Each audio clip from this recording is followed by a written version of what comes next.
आमदार उदय सामंत बोलतायत, थेट ऐकूया. 2022 नंतर 2023 झालं, 2024 झालं. आता त्याच्यानंतर पावणे 2 वर्ष गेली. अजितदादांनी शिवसेना भाजप बरोबर आल्यानंतर जी आमची आयडिओलॉजी आहे त्यासोबत काम करण्याचा पॉलिटिकली निर्णय घेतला.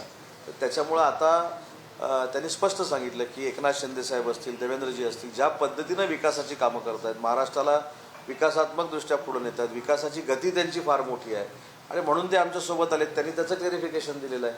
आता 2022ला घडलेल्या घटनेवर 2024ला एवढ्या आनंदाच्या भरामध्ये परत काही बोलणं योग्य नाही. त्यांनी त्यांची भूमिका 2022ला स्पष्ट केली. एक सवाल यह है, जितेंद्र आव्हाड जिस तरीके से मुख्यमंत्री से मिलने के लिए आए, अब तक जो भी टीका टिप्पणी होती थी वो एक दूसरे के खिलाफ करते थे. अचानक जितेंद्र आव्हाड का मुख्यमंत्री से मिलना, क्या संकेत?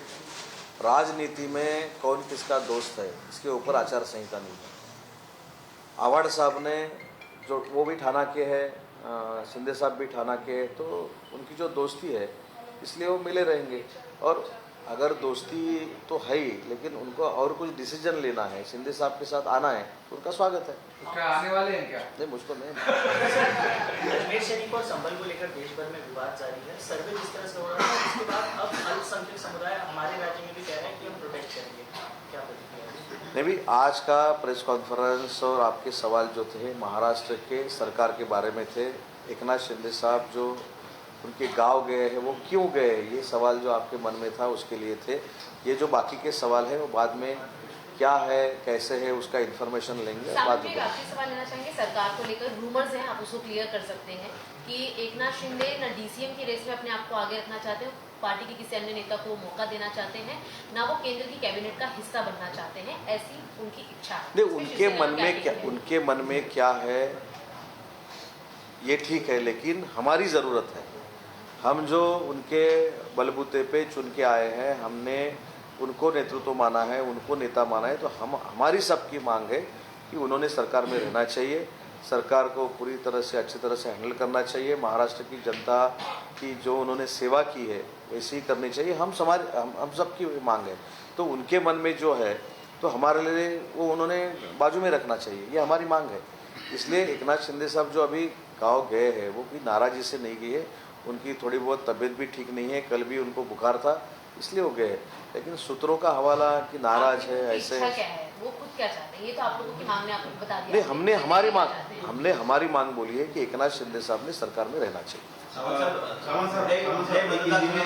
कुठल्याही मतदारसंघामध्ये एखाद्या निवडणूक निर्णय अधिकाऱ्याने जाहीर घोषणा केली किंवा विजयी उमेदवाराची घोषणा केली, त्याच्यानंतर फेर मतमोजणीची मागणी करू शकतात. मला असं वाटतं की ईव्हीएमच्या बाबतीमध्ये काही पैसे भरल्यानंतर रॅन्डमली काही 5 ते 10 नाही, निवडणूक निर्णय अधिकाऱ्याने एकदा निर्णय दिला असं काहीतरी आहे. हा, तेच ना. त्याच्यामुळे ती संधी आपल्याला आहे ना. त्याच्यावर झालेल्या मतमोजणीनंतर काही करता येत नाही, असं नाही तसं नाही, हे आरोप प्रत्यारोप करायचे, निवडणूक निर्णय अधिकाऱ्यांवर आक्षेप घ्यायचे. आता हेच मग नांदेडमध्ये का घेतले जात नाही, हेच झारखंडमध्ये का घेतले जात नाही. मला असं वाटते की महाराष्ट्रातल्या जनतेला अनेक वेळा काही लोकांनी फसवण्याचा प्रयत्न केला.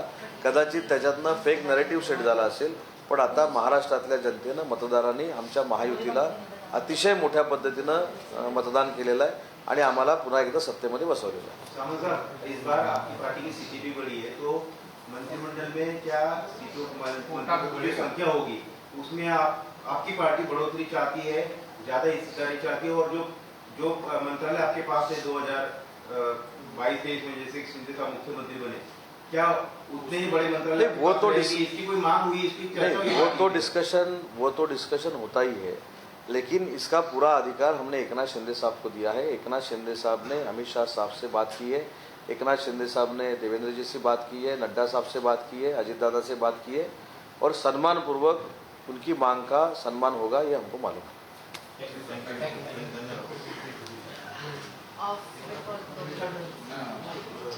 है ना.